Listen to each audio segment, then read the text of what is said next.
then video, Sora. All of those things I can demo. And then, in 2024, OpenAI's GPT-4o won the Math Olympiad. The test to measure how good a human is at pure mathematics, it won. And it did so much faster than we expected. And then when people started asking me, what can AI do? I realized I was pulling up these demos and I was like, never mind. More than you appreciate. And I realized that demos actually were causing myopia. Most people are not pure mathematicians. Most people cannot make sense of the limits now of AI. So instead of actually trying to demo the technology, all I do is say this. When people say, where are we? I say, we are building machines that possess human intellectual equivalence and superiority. That is the easiest way I know to describe modern AI to anyone. My mom or Jamie Dimon, doesn't matter. It is a heuristic that actually allows you to make sense of where we've come and a heuristic that allows you to make sense of where we're going. We are actively trying to build machines that have cognition capacity similar to the human brain. And we're getting very good at it, remarkably so. And in fact, I saw a demo today of a product that will come out in 2 weeks that makes Gemini 3 look old. And we are now at a place where we are in parabolic growth, which is interesting, except that we can't really make sense of it. We have gotten so good at building machines that are capable of doing our intellectual, our cognitive capacity. It's happening at a rate that we can't even really process on our own. And this is breathtaking to me. Every time I look at it, I'm reminded that we went from barely measuring sentiment in a tweet to conducting multi-step, multi-environment research in 5 years, and somehow it's not even the best part. This isn't actually the most impressive graph. This is. The most impressive trend in AI today, bar none, is the precipitous decline in what we call inference cost, the cost to actually run the model. And this is counter-narrative. This is counter-narrative. Most people, if you say, is AI getting more or less expensive? They say it's getting much more expensive. And that's true on a training basis. GPT-7 is going to cost a lot of money. Billions and billions of dollars, many data centers. But the cost to run GPT-5 has declined so precipitously that an equivalent open source model, Kimi K2, can run on my Mac Studio, disconnected from the internet. That is amazing. That is so much cooler than how good the models have gotten, because we know, as a species, it is not sufficient for something to be great for us to care about. It must be accessible. The only reason we care about AI is, in fact, that it is so affordable. In my opinion, this is a great trend, and of all the trends, it's the one that suggests the best things are happening. Because any time in human history we watched a critical resource decline in cost this much, let alone this quickly, there was a Cambrian economic event. Water, foodstuffs, electricity, the internet, all of these things declined in cost to the place where we actually started to call them commodities. And in those cases, they watched sort of the unshackling of incredible levels of poverty. And in AI's case, it's taken 5 years. What it took water, tens of thousands of years. What it took electricity, hundreds of years. It has taken AI 5 years. 5 years to go from exceptionally scarce to exceptionally abundant. And that is the best evidence that we're actually building a utility or a commodity, which is also really good news. You can argue over a bubble all you want. I don't really care. It's here, and it works, and it's cheap. And the subsidies are actually going to training the next model. And if we stopped today at GPT-5, which we won't, but if we did, we could do a lot.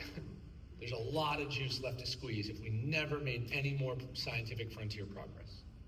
So given that we're building these brilliant machines, given that they're getting very cheap, then the question we get to ask is, where are we going? And I will again start by saying, I'm not telling you this because I'm sure it's right.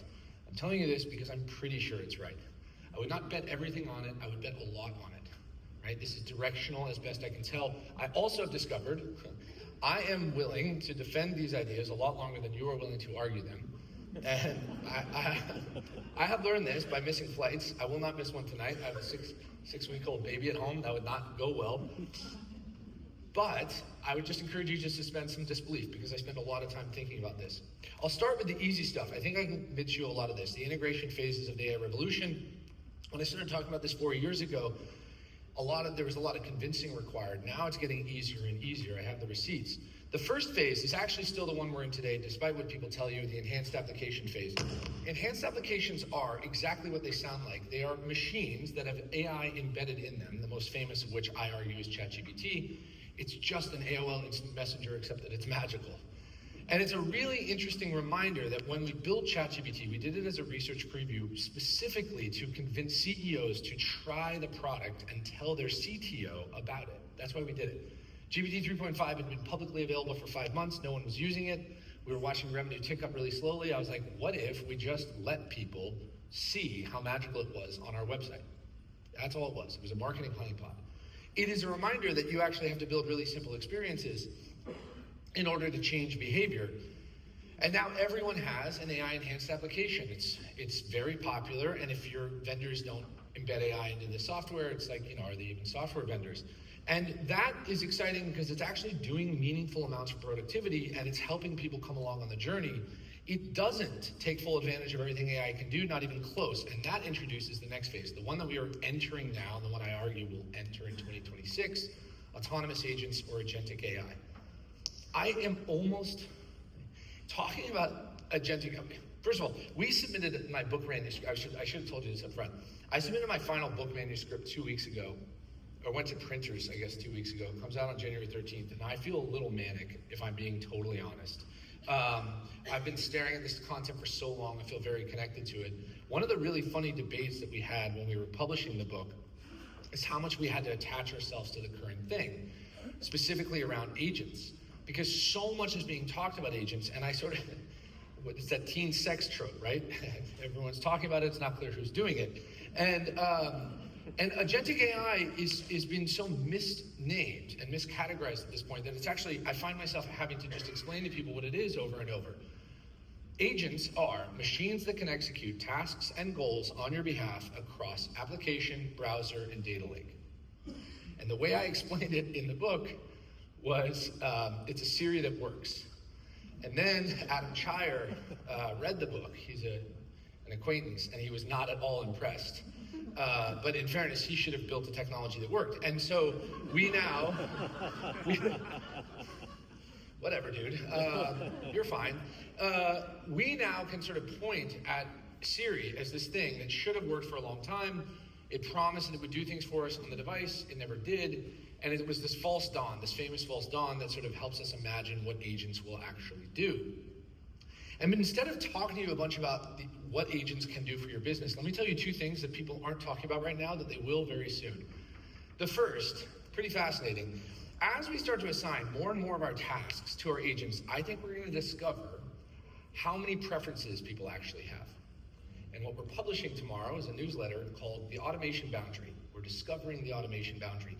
And our theory of automation boundary is, quite simply this is a fun question to ask a stranger, see how it goes, at dinner. If you could automate everything, where would you stop? The answer, it turns out, gets crude very quickly. We all agree there's some things we should not automate, unless you're really lame. And for most people, what ends up happening is they start to discover what their preferences actually are, and they start to realize that actually they don't have as many preferences as they thought they did. When we walk down the aisles at a grocery store, we're constantly reminded that capitalism presented incredible economic abundance, which presented us incredible choice, but we don't actually benefit from choosing between 40 different toothpastes. That doesn't make our life better, and in fact, you discover that the only reason you're selecting the same toothpaste is inertia. You don't care about that toothpaste, you just don't know what else to pick. As more and more people discover that they have fewer preferences than they actually think, what we are going to arrive at is a world where agents start making decisions that we have long made, not actually considering things. The automation boundary, discovering the automation boundary, is going to be a very interesting experience over the next 3 years, where everyone will have an executive assistant where they can say, for example, plan me a vacation somewhere sunny, ideally. Many people are going to get to discover really quickly what they actually care about. That's probably going to be pretty interesting, some sort of awakening. Many businesses are in for a very rude awakening. Many businesses are going to discover very quickly where they sit on their customer's preference stack, that they are in fact a commodity, not a necessary luxury brand. That people have been selecting them out of inertia, not because it is the thing that they must have.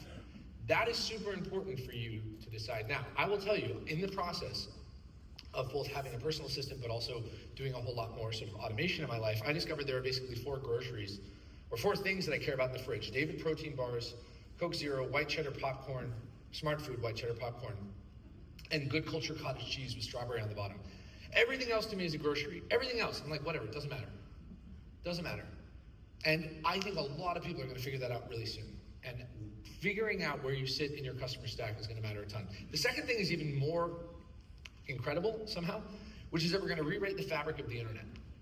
And we're doing it right now, which is really cool. When we built the internet, we built it as a library. The idea of the internet, there were a couple Stanford researchers who were like, I'm tired of walking across campus every time I want to read. So we have this intranet. Why don't we put our research papers on it so we don't actually have to wander? It's just pure laziness. And for about 2 years, the internet grew as a library, this incredible place where scientists were actually putting all their findings. And then some genius walked by and goes, the optimal state of that thing is not a library, it's a shopping mall. And we built e-commerce. We built the HTML browsable internet that is meant to capture your attention. And in doing so, the GDP of the world exploded. You could buy and sell goods anywhere from anyone. And also, we built an internet that is entirely unusable. And obviously, present company excluded. Your websites are terrific, but vacation websites are famously perfect. But most websites are shit. And you are reminded of this if you actually just scrutinize a website you go to. I do this exercise all the time. I go to my bank's website because I need to get an account statement. Every time I authenticate on my bank's website, it asks me if I want to purchase a credit card that I have owned for 12 of the 19 years I have been a customer of this bank at a rate that I would never want this card. We have come to expect that the internet is just a series of billboards.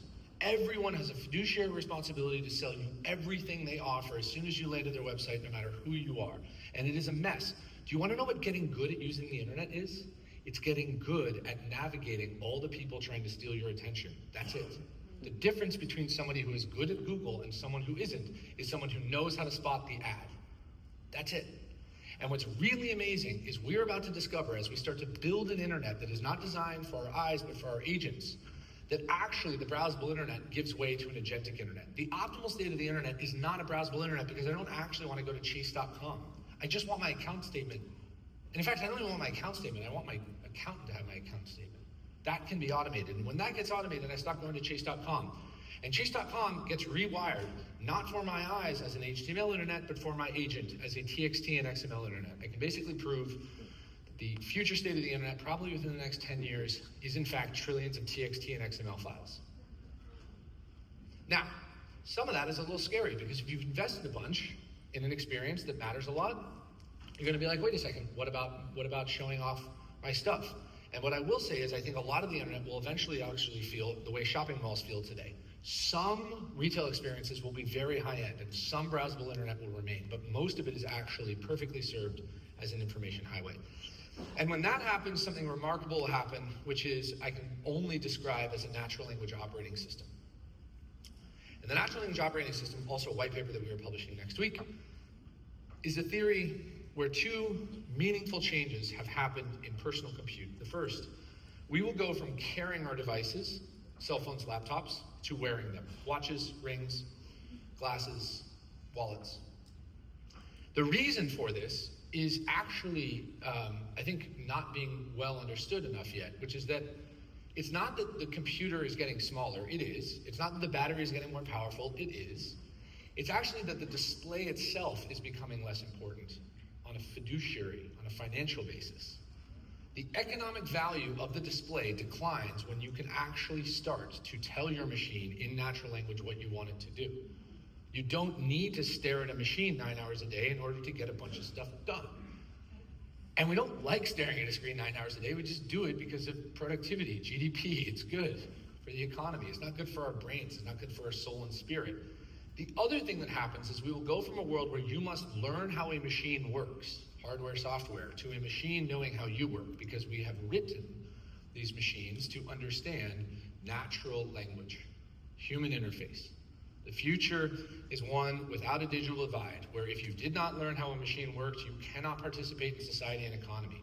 And you all know what this is like. You know exactly what this is like. If you run vacation rental properties, you have to design it so foolproof in such an analog way for a corner case where a person literally cannot use a computer or a cell phone in order to access or in order to make sense of your home. And there are plenty of those people. And life is hard. That changes. And when that arrives, when we build these machines that are actually taught how to work with us versus us learning how to work with them, as the machines get very, very good and very cheap, then I argue we are approaching what I can best describe as unmetered intelligence. Unmetered intelligence is the biggest idea I could probably pitch you today. It's a theory that I coined with Boris Power, the head of research engineering at OpenAI in 2021. And basically the setting was this. We were the two business people in the company. Well, he was the sales engineer and I was the business guy. And we were traveling around the country, we were traveling around the world, showing people GPT-3, which we were really proud of. By any measure, it was the coolest thing we'd ever built. Coolest thing that anyone had ever built as far as we could tell. And we'd go into these boardrooms and we'd put GPT-3 up on the screen. I would do this demo, very excited. And we would finish the demo and we'd be like, so what do you think? And they'd be like, is that it? And we're like, well, yeah, but, come on. And they're like, thanks, please get out. Tell Sam we said hi. They didn't care. And for a long time, Boris and I were like, man, those corporate nincompoops, they're just going to get left in the dust. They don't get it. Then we realized, we stared at each other, we were like, well, you know what, maybe it's us. Maybe GPT-3 is actually more exciting to us than it is to a business. Because it turns out GPT-3 was actually quite slow. I would type a query and it would run for quite a while. It was pretty expensive. It was about $20 per million tokens. Today, by the way, GPT-5 is about $1.10 per million tokens, just to give you some cost comparison. And it wasn't very good. It didn't materially change anyone's business. And so finally, we did this thing. I'll never forget, June 2021, we were at a large corporation in Dallas, Texas. I did a demo for 5 minutes. We closed the laptop and Boris said, now imagine it got a lot better, a lot faster, and a lot cheaper. And I said, yeah, imagine we built GPT-4 or GPT-5. What we proposed, what we went on to write about, was a theory that eventually the parabolic curves of quality and cost would start to accelerate such that the amount of shared compute and the quality of the shared compute would make an individual computational power pale in significance. The theory of unmetered intelligence proposes that it will be very hard to compete on the basis of intelligence alone for much longer. We are quick to point out, I am certainly quick to point out in this setting, unmetered intelligence is not the theory of universal brilliance. We are not arguing that everyone will be smart. In the same way that the internet does not mean that everyone does research, in the same way that literacy does not mean that everyone reads, unmetered intelligence does not mean that everyone will be brilliant. It means that everyone will have unmetered access or abundant access to intelligence. And what we do with it will, it turns out, define a lot of things. For the next 20 minutes, I'll tell you how I think unmetered intelligence shapes the world and what we should do about it, what you can do individually and what we should do collectively to avoid the downside and accentuate the upside. And I will start with the bad news, because why not? Let me tell you how I think unmetered intelligence will complicate and compromise our lives. First, the popular one, idiocracy. This is exactly what it sounds like. If you need an explanation, you're probably an idiot.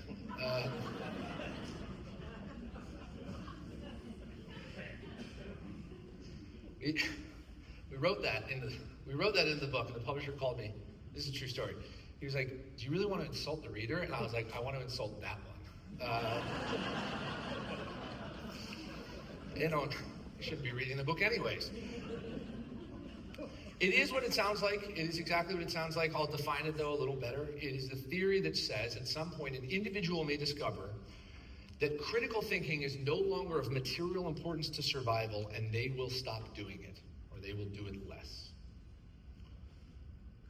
When I talk about idiocracy, someone in the room this size looks at the person next to them and goes, yeah, we're already there.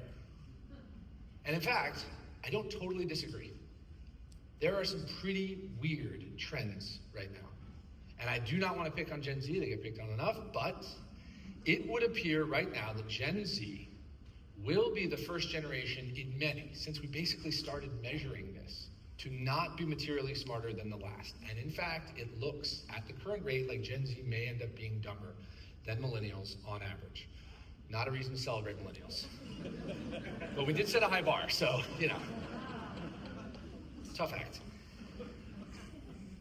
It's not great. It's not great. And when you look at this, you're seeing these rising rates of illiteracy, rising rates of motor dysfunction. Gen Z is less likely to read and ride a bike. It's not good. But when you start to unpack the data, you start to realize there are some really amazing other trends. Because whereas Gen Z is, on average, slightly less likely to read, something amazing is happening. How many parents are in the room? Awesome. You can give me parental advice later. But how many of you observe that your children are smarter than you were at that age? Tough crowd. Wouldn't want to be your kid. About 70% of the population, in a confirmation bias, selection bias, confirmation bias, about 70% of the population in upper middle class and educated American households believe that their children are at least what they would describe as a standard deviation smarter than they were. And the reason for this is that it's true. It's not just that they're proud parents, it's that their kids have access to technology that they could not have imagined, and many kids with access to the technology are doing incredible things. And what we are observing is a population that is more likely, on average, to have genius or savant qualities globally across socioeconomic lines. And it's showing up all over. More chess masters under the age of 20 than above the age of 40 today. Massive, massive contributions to science, all STEM for that matter right now. World records are falling constantly, set by younger and younger people who are using technology to test themselves and push themselves much further than ever before. And in fact, it's so profound that Alex Karp and Sam Altman have both done away with the requirement that you have a college degree to work at Palantir or OpenAI. It's no longer a requirement. And I know for sure that OpenAI is employing multiple people who've never graduated high school, which is amazing. What we are observing, I argue, is not blanket idiocracy. It's actually something slightly more interesting. It's a K-curve. It's an intellectual K-curve now defined not by your socioeconomic background, but by your sense of agency and personal responsibility.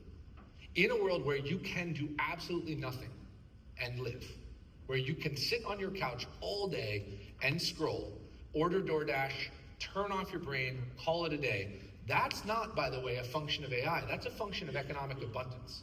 We've built enough that you can do absolutely nothing and subsist.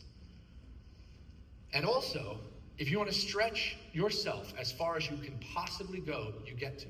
There are so many tools available to so many people today that we could not have imagined previously that are allowing them to go further, farther, faster. That's so exciting.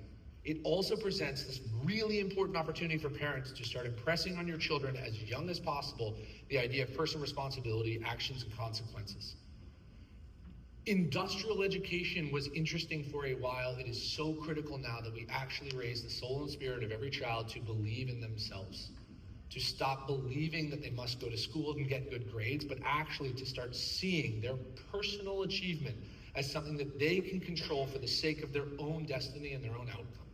That is the purpose of the community. That's the purpose of schools, or it should be anyways. Second thing that I worry a lot about, dehumanization.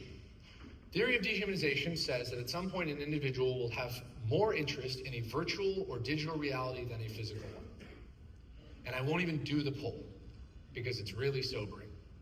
But if I asked parents in this room, do you think your child is more or less social than you were at that age, it would look rough. And it would serve as a reminder that we should not have given kids smartphones, and we definitely shouldn't have given them social media. And now we got to fix it, because we've fostered a generation that is so incredibly unnerved and so incredibly social, anxious and depressed that it's basically past epidemic at this point. And we get a chance to make it right. We get a chance to fix it. And there are tons of efforts underway right now to reintroduce the importance of physical community inside of a child's life. Jonathan Haidt, the author of The Anxious Generation, if you have not read this book, I recommend it, Policy is his answer. Jonathan Haidt talks extensively about policy and is trying to pass no phone zones in schools and is having a ton of success. I'm all for it. But I know, having studied history, that prohibition didn't really work. Telling someone that they cannot do something, it turns out, is not a very good deterrent. The way to do it is to give them alternatives. If we are observing a generation that is taking more interest in their virtual and digital reality than their physical one, it stands to reason we should reinvest in the physical reality. To me, it is actually that simple.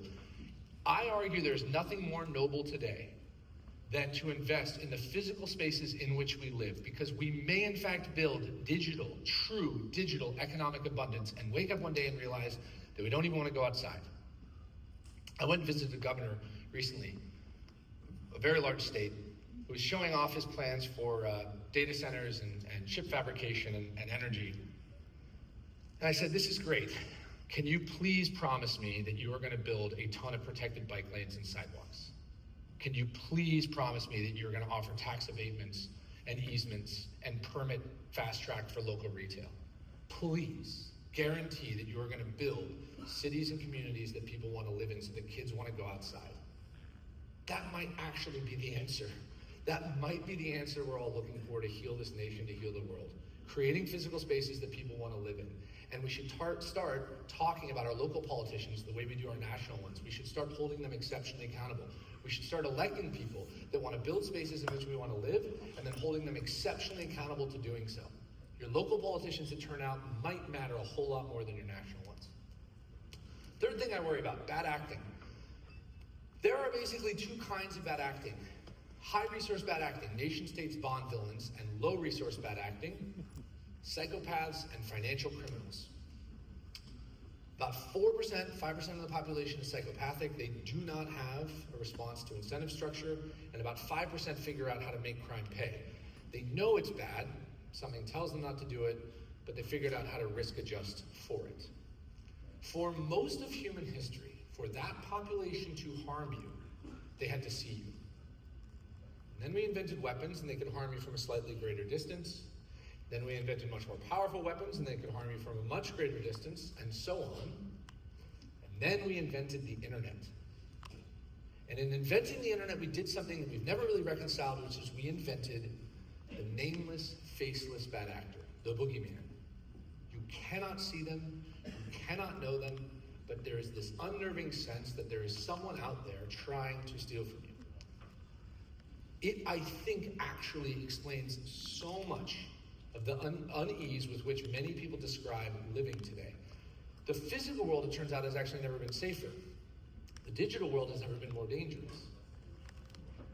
If we did this talk outside, and I was giving the lecture, and someone wandered up and brandished a knife or took off their pants, we would leave. Actually, I'm sure there's a hero among us. Someone in this room is definitely packing. But someone in this room is carrying concealed, but that's fine. The hero among us would, maybe save the day. But the rest of us would probably still be like, hey, we should leave. This no longer feels like a safe place, and we should go back to the hotel. And that is a reminder that one person can make a room of 700 feel very unsafe. One person can make a physical space feel unwelcome for everyone. Now consider that 9% of your neighbors on the internet are antisocial. The internet is not an indictment on the human experience. It's not toxic because everyone's bad. It's scary because a percentage is. And what we did in creating a fairly open and connected world is we gave these people incredible access to lots of things, and AI is supercharging that. And what you are experiencing now, I'm sure many of you, it is the fraud, the financial fraud that is rife right now. 500 billion lost in 2024. We think the number will be about 600 billion in 2025. A lot of it, retail financial crime. Fraud in luxury rentals. You've seen it. And the ability to do this fraud is accelerating. And so what I argue, the crusade I'm on, is that we must now put incredible pressure on policymakers to pass very punitive policy to terrify and deter low-resource bad actors. It is not the nation states I spend my nights worrying about. It's the asshole in the garage. It's the guy in the garage, by the way, who a month ago took down X, a single botnet attack, one guy. took down X for 3 hours. That's what we have to consume ourselves with. That's where the pressure needs to be applied at the policy level. That's what we need to start talking about. And in Florida, I got to work on policy that was passed 6 months ago, quite proud of. If you get caught stealing from a senior citizen who lives in Florida, using technology, which we broadly defined, you're extradited to the state of Florida, where you will stand trial, not you, of course, someone else. And they are trying to put people away for up to 25 years for attempted financial crime. Good. Make it terrifying to steal from my grandmother with means that no one could have ever imagined. Make it terrifying to tear at the fabric of society. The last thing I worry about is job displacement. This one's going to be fun. We'll see how it goes. I ask everyone, so we'll see how it goes with you. Who here is worried that AI might take your job? Proud hand. Thank you, sir.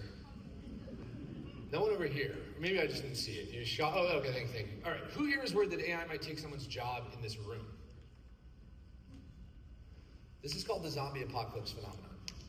The zombie apocalypse phenomenon, which we've written out extensively, says that most people believe they would survive a zombie apocalypse and their idiot neighbor would certainly die. You can see it everywhere. It's actually also how people talk about idiocracy. Everyone's getting dumber, just not me, not my family. Everyone else. I also worry about job displacement. I worry about it a ton. I talk about it a lot.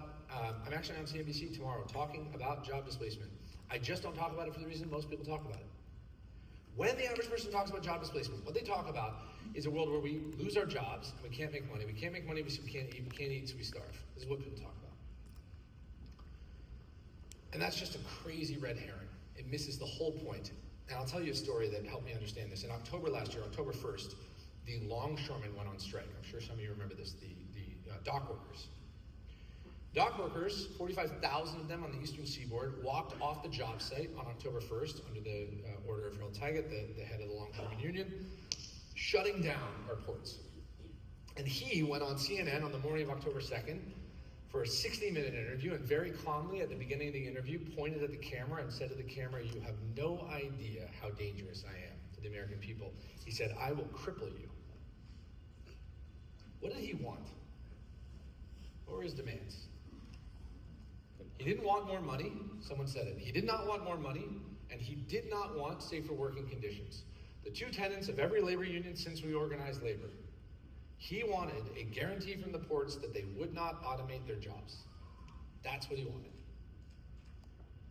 The signs, the picket signs, read, "Robots don't pay taxes and automation harms families." And I was fascinated. I sent him a long, thoughtful email. I wanted to show that I sympathized the plight of the worker. He sent me something very different back. He signed it, "Fuck you." I framed it. It's in my office. But we ended up meeting with a lot of longshoremen, and well, these interviews changed my life. We met with about 30 of these guys, and we asked them a battery of questions. And 4 of the questions we asked told us everything we needed to know. First question we asked, what's the most important part of your job? Multiple choice question. Number 1, stacked rank answer, community. Second question we asked, do you believe you could be gainfully employed outside the union? 90% said agree or strongly agree. They said there is a massive demand for skilled and semi-skilled physical labor. Third question, was anyone in your family in the union? 80% of these men, 95% male union, had a brother, uncle, father, or grandfather, or cousin in the union. And the last question, do you want anyone in your family to join the union? 95% said yes. One person said no, they weren't going to have children, and one person said they were going to continue having children until they had a son, so that their son could join the union. It's not an economic issue.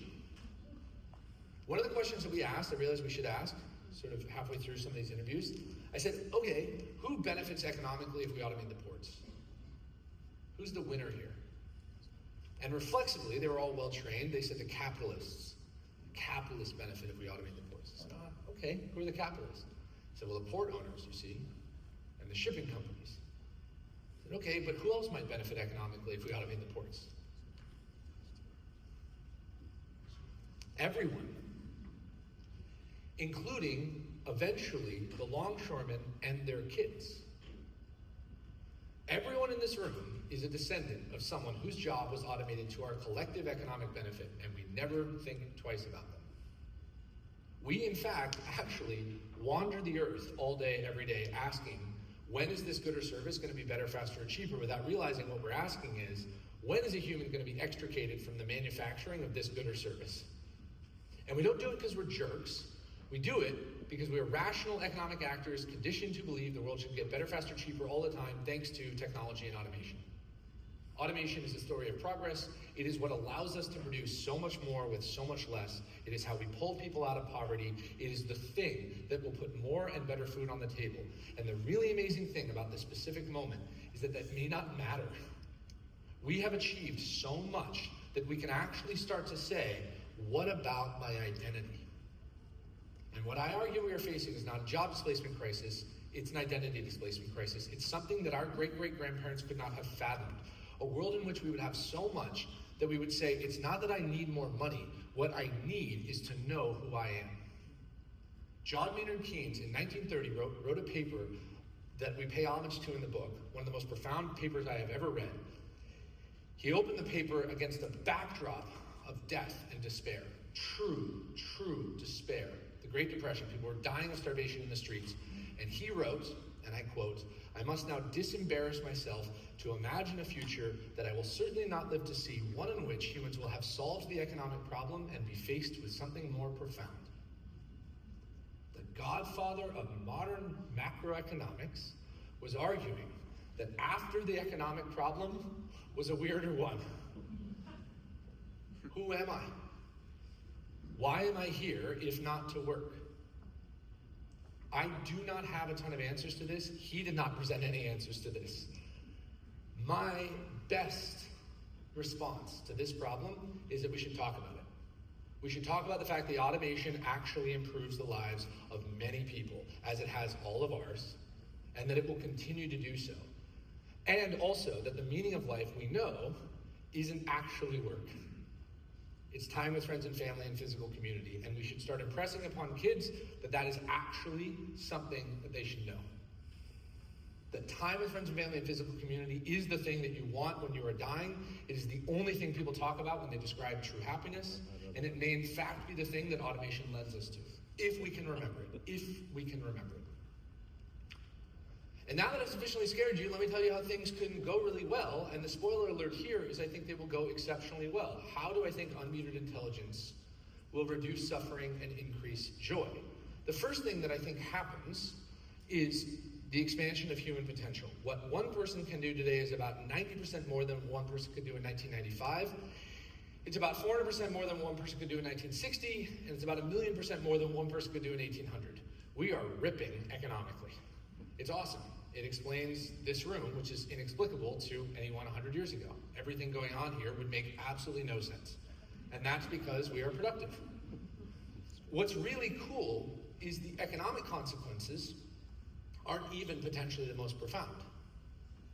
When you consider what happens as a result of expanded human potential, you start to consider how is our experience rate limited because of how dumb we are. Crude way of putting, if only we were smarter, what would we have solved by now? And the answer, it turns out, is scientific breakthroughs. It's not that complicated. There are 10,000 people on Earth studying the cure for cancer. That's it, 10,000. Why so few? It turns out when we're born, a very small number of us qualify for that job. After that, a smaller number want the job. After that, a smaller number get into school for the job. And after that, an even smaller number get the job. It's a super narrow aperture. And we basically now can either say, let's just wait. Let's see. Hope they figure it out. We could try to make a bunch more of these people, but that doesn't work, it turns out. We don't have the schools or the infrastructure. AI, it turns out, and unmuted intelligence doesn't answer the question, what if there were 1 million oncological researchers? It answers the question, what if 10,000 oncological researchers were 10,000 times more productive? And that's happening right now. We discovered our first antibiotic in 60 years recently because of AI. We split HIV out of DNA recently because of AI. Baby KJ, in May this year, the first infant in the world to receive a custom gene therapy that cured it of a previously immutable disease, thanks to CRISPR and AI. That's fucking rad. You can make the moral hazard argument. I'm actually super willing to entertain it. At what point are we playing God? But for now, we are fast approaching a world where we can make suffering, unnecessary suffering, a thing of the past, thanks to scientific breakthroughs. And it's not limited to bio and life sciences, molecular sciences, particle sciences, material sciences. The Japanese 2 months ago discovered a plastic that's biodegradable, stronger, and cheaper. We're putting it into production. We are making incredible progress, in case you haven't noticed, on quantum infusion. And people are like, whoa, unmetered intelligence, that's really cool. I'm like, you know what's even cooler? Unmetered energy. We're not that far. Many people in this room will live to see a small modular reactor get installed in your town that powers everything. Power plant's gone. We don't need to burn a bunch of fossil fuels. Local energy doesn't have to move on the grid. It works. We know it works. Now we got to figure out how to put it into production. Third thing that happens is a massive deflationary event. And this is my second hottest take. People hate this take. I get a lot of vitriol online about this. Someone recently asked if I'd ever been in a grocery store. And obviously I haven't, but I have. I get it. I know that a carton of eggs costs more today than it did 3 years ago. I actually stare at the CPI report. I like knowing exactly how much more or less expensive something is getting. What I have to remind people who complain, the anti-deflation or the inflation argument, is that a carton of eggs has basically never been less expensive in human history. And in fact, for most things in our lives, we observe remarkable discretionary spending power. Consumer confidence is actually a very funny measure, because when you ask the average consumer about consumer confidence, they are measuring confidence against goods that our parents would never have even considered buying. And frankly, that our great-grandparents wouldn't have known existed. The idea that Americans now feel pinched because a two-car household gets a little dicey is a really fascinating thing to consider. Where deflation falls apart isn't, though, the discretionary spending. It's the three pillars of any great society: housing, healthcare, and education. And when I talk about deflation and people say, yeah, well, why are these things prohibitively expensive? I have a sad and sobering answer. It turns out, I say, it's not a technological failure, it's a policy one. For about 500 years, every ruling class had an incredible opportunity to pass their luxuries to the next generation as commodities. And that trend worked really well until about 1980. And about that time, our ruling class pulled the ladder up and broke the promise. And they said, no, housing does not need to get less expensive. No, healthcare does not need to get less expensive. No, education does not need to get less expensive. And it's not that we can't do it, it's that we chose not to.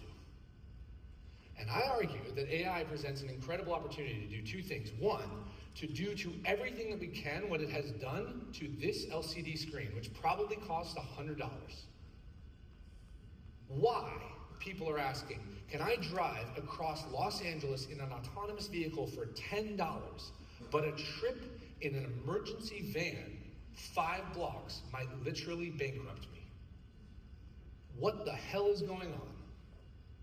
We have an incredible moral obligation right now to elect politicians who are willing to let to all of our critical services happen what happened to everything in this room.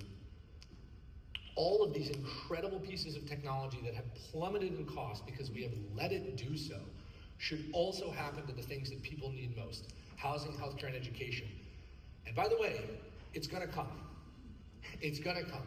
And it's either going to come by political turmoil or it's going to come by incredible vision. And my hope is that we elect people that have a vision for the ways in which we can actually use technology, not government policy, to make the world more abundant. And the last thing is time. I think we get a ton more time. And this, it turns out, is my hottest take. I think we get more time on two axes. I think we will live a lot longer than most people think. And when people press me these days, when people are like, yeah, how long? I'm like, I don't know, maybe you get to decide when you die. And then I walk away. Follow me on LinkedIn.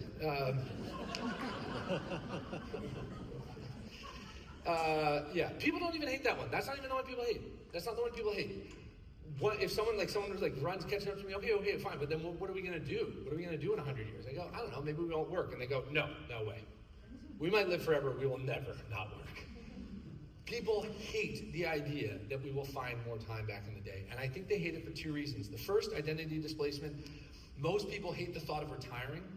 And they certainly don't like the idea that their children won't work. It's just this really upsetting idea that kids won't have work to give them purpose. The younger generation says we will never get more time back in the day because they point at corporate greed. They go, oh, the man's never going to let us live a good life. But the actual insidious answer is somewhere underneath that. When someone starts talking to me about how we're never going to get more time back in the day, when they are done, I ask them one question, very simple question, which is, could I please see your screen time? That is all I ask. And what I have learned in the process has changed my life. First of all, the response goes something like this. Why does that matter? And then I go, well, I just want, I'm curious to know what your relationship with your device is like. Well, it's dead.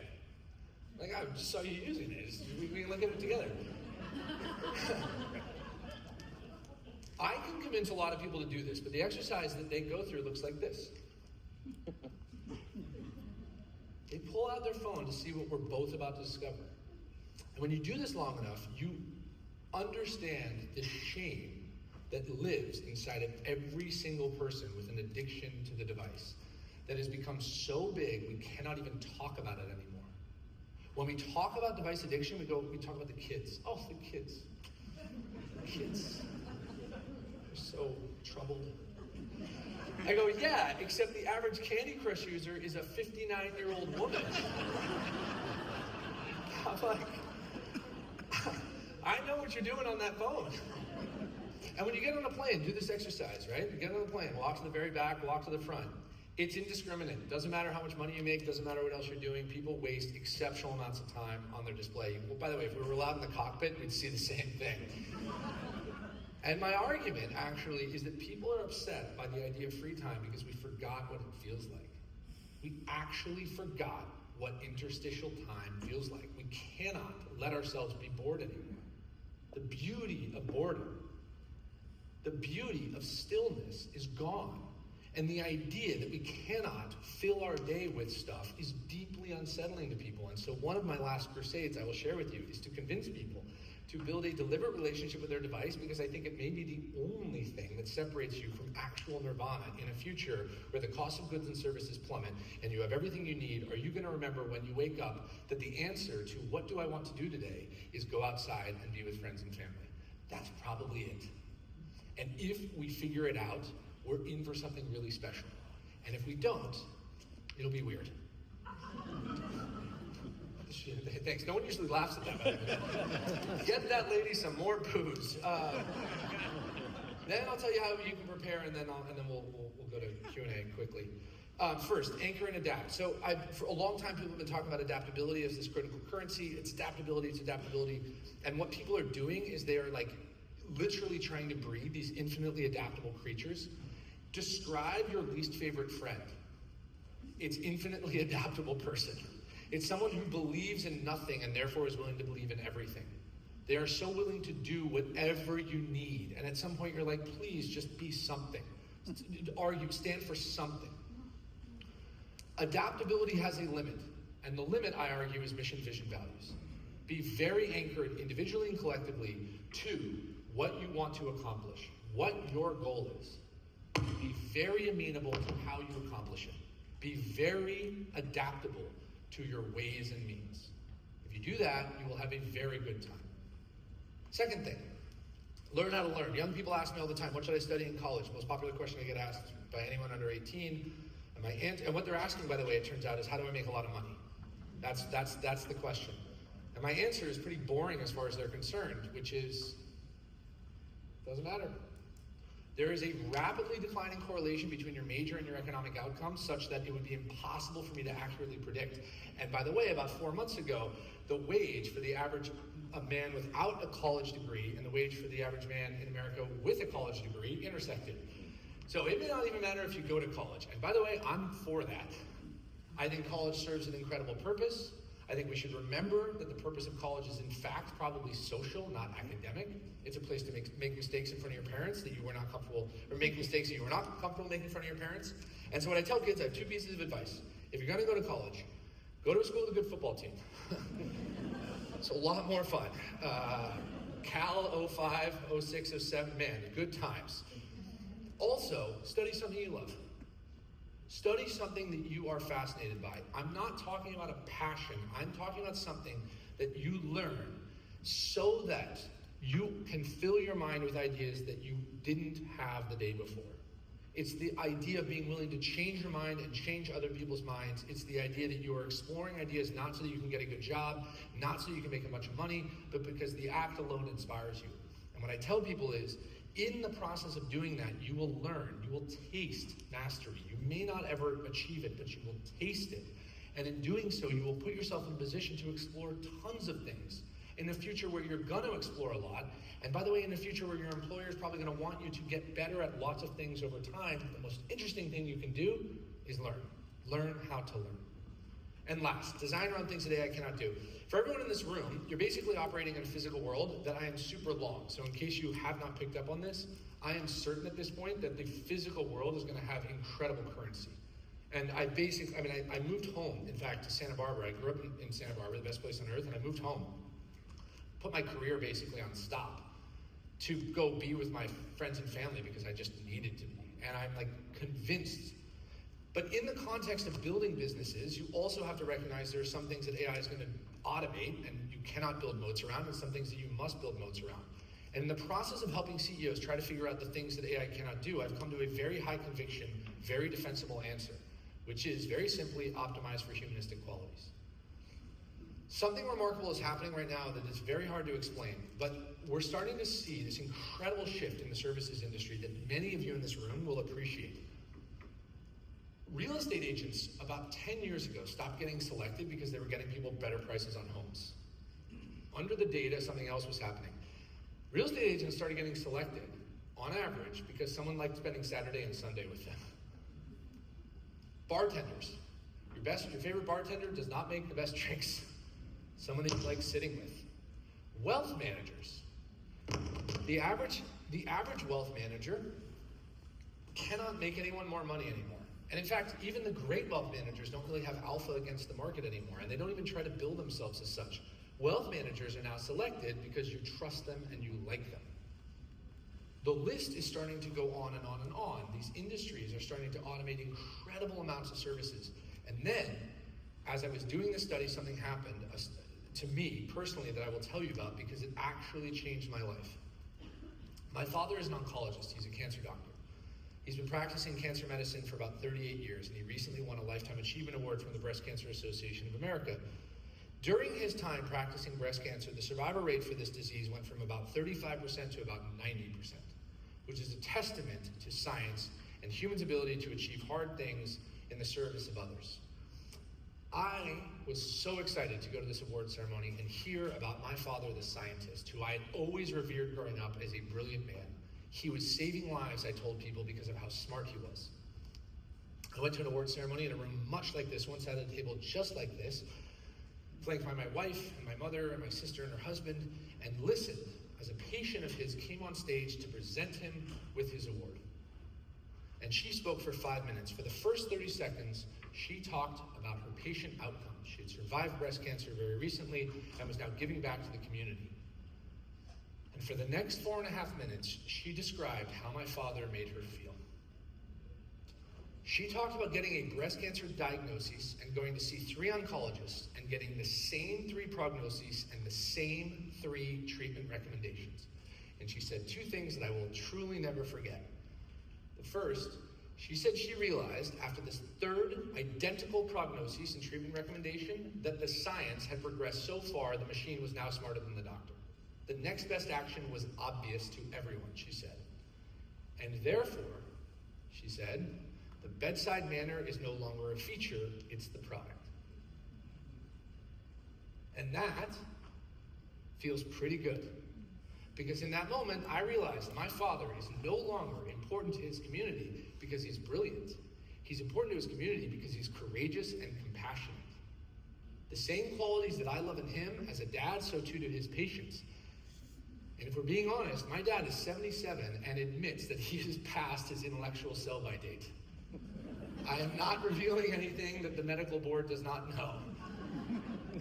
And he also argues he's never been a better oncologist because the science has progressed far enough to actually allow for him to care for the soul and spirit of every person.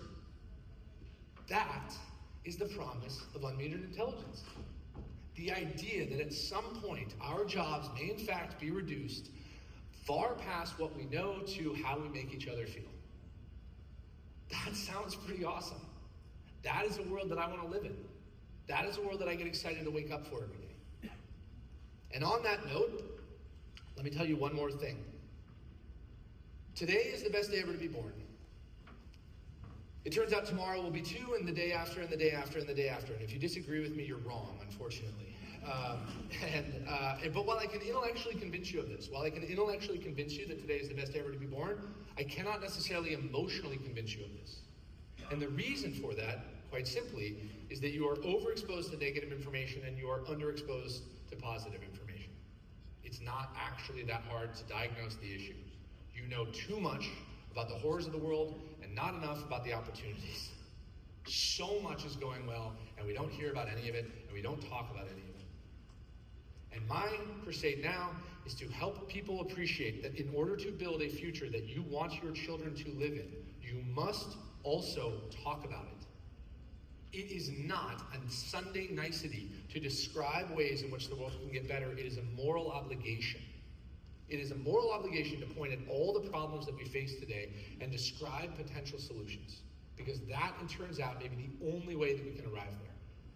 I argue that optimism is absolutely not naive. It is a critical ingredient to building the world we want to live in, and if I can be a source of it for you today, that's great. Please be a source of it for someone tomorrow. Thank you.